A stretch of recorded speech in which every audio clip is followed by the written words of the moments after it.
All right, let's talk about something that keeps landlords up at night.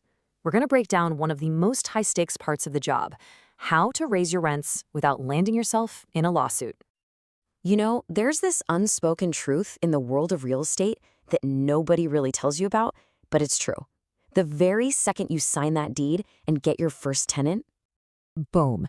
You're also a lawyer. Now, hold on, I know exactly what you're thinking. You didn't go to law school, you definitely didn't pass the bar. and you're right, it's not about having a fancy degree hanging on the wall. It's about something much more immediate and, frankly, a whole lot more perilous. It's about danger. Because let me tell you, the legal system doesn't really care about your good intentions. And the phrase, "I didn't know," is pretty much the fastest ticket you can buy to a courtroom. So here's our game plan for today. We're going to walk through the 5 areas you absolutely have to master. First, the one law you can't afford to ignore. Second, why being consistent is your best defense. Third, how to walk that legal tightrope. Fourth, a practical playbook to keep you compliant. And finally, why your reputation is your most valuable asset. Okay, let's start with the absolute foundation. There is one single piece of legislation that dictates every single landlord-tenant relationship in America. Doesn't matter if you own a skyscraper or a single-family home. And that, my friends, is the Fair Housing Act. This is the big one. This is the federal law that's all about preventing discrimination. And trust me, telling a judge you've never actually read it, that's not going to fly. Now, here's what's so important about this. These 7 categories, this is the federal minimum. This is the baseline.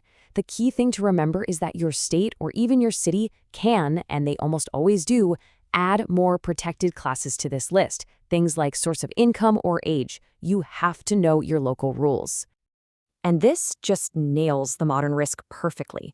It's not about avoiding some obvious, terrible comment anymore. In today's world, a quick email, a casual text message, even the way you word a rental ad, all of that can become Exhibit A in a lawsuit. So that leads us perfectly into the #1 reason that well-meaning landlords find themselves in legal trouble. It's rarely about actual malice.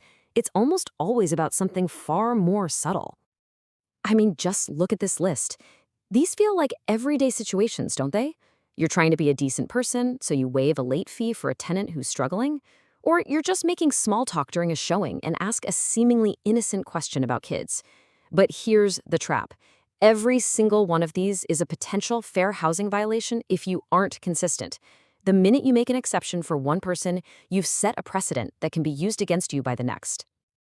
And this is the key takeaway, the one thing you really have to burn into your brain.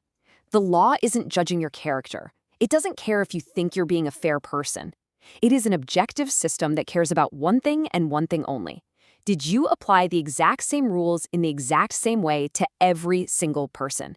Consistency isn't just a good idea, it is your only real shield. Okay, so now things get a little more complicated, because it's not just one set of rules you have to follow. Being a landlord today is like walking a legal tightrope between federal, state, and local laws, and they all apply to you at the same time. Here's probably the easiest way to think about it. Federal law, like the Fair Housing Act, sets the floor. That's the absolute minimum standard of protection you have to provide. But then your state and city laws come in and build on top of that. They raise the ceiling, adding more restrictive rules like rent control or specific notice periods that you also have to follow perfectly. Now, here is a legal landmine that so many people step on completely by accident: constructive eviction. So, picture this. A tenant's heat goes out in the dead of winter. They call you, they email you, crickets. The apartment is basically unlivable, so they feel forced to move out. Now, you never actually handed them an eviction notice, did you? But in the eyes of the law, you just evicted them through your own neglect. And that is a huge liability. This is the rule to live by, right here. You can't let your property fall apart as a backdoor way to encourage a tenant to leave so you can jack up the rent for the next person. That is a direct line to getting sued. So, when you do decide it's time to raise the rent, you have to do it by the book. No shortcuts. It really all boils down to these 3 non-negotiable steps.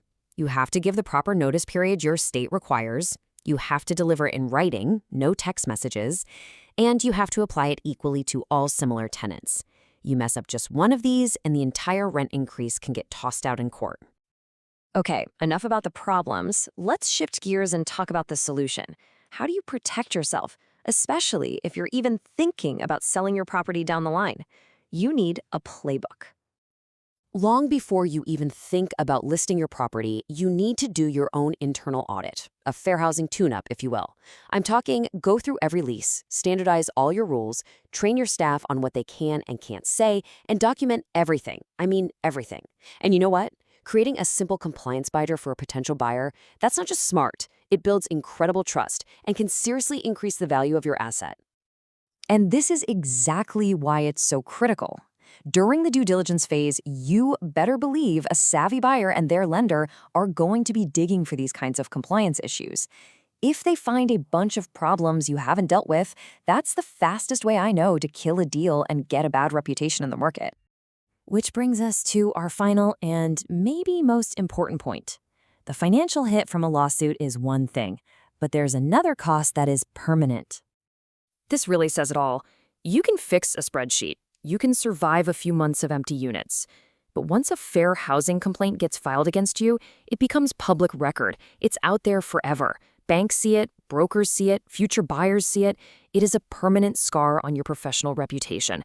And that is one asset you can never, ever get back. So when you put it all together, it becomes pretty clear that fair housing isn't the enemy. It's just the instruction manual for being a professional, protected landlord. And it all comes down to a really simple choice. Because in this business, there's only one thing scarier than the decision to raise rents. And that's the catastrophic mistake of raising them the wrong way. Know the rules, be consistent, and stay out of court. Thanks for watching.